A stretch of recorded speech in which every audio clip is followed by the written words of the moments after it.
Pero champion pala yan sa Floodway Rap Battle League. Yes, Floodway, uy, kaya siya daw yung bagong current. Kayo naman manghang-manga, wala ko si Noah sa Biblia, sa flood handang-handa.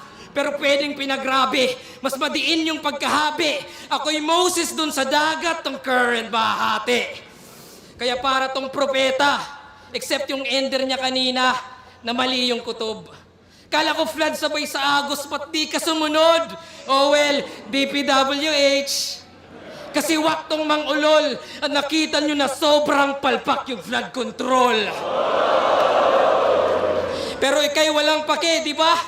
Kasi tinira mo si Vitrong sa pagiging rallyista. Putang inang disna, ikay Repin Rizal tas galit sa aktivista. Di ba? Para tunog astig siya, pati bansa ay kinalaban, ginawang diamond in the rough, perlas ng silanganan. Kaya tong current ng baras, masasakop agad. Ako yung hangin galing Leyte pagkahakot sagad.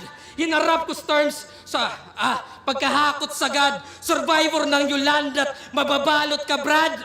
Hinarap ko storm surge, di matatakot sa flood.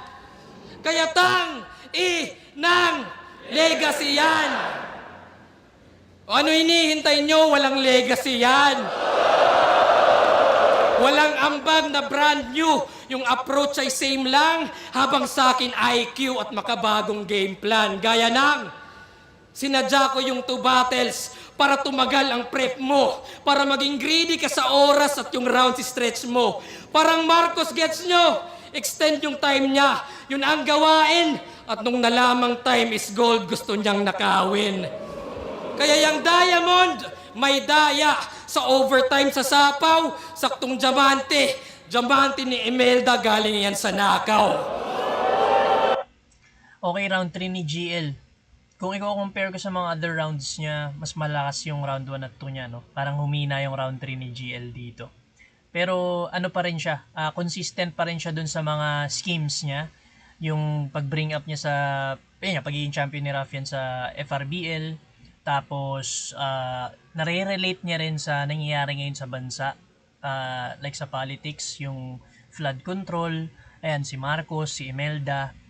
So yun, kaya mas nakakaano yung crowd nakaka-digest sila ng ganong information dahil yun yung nangyayari ngayon sa bansa and aware sila.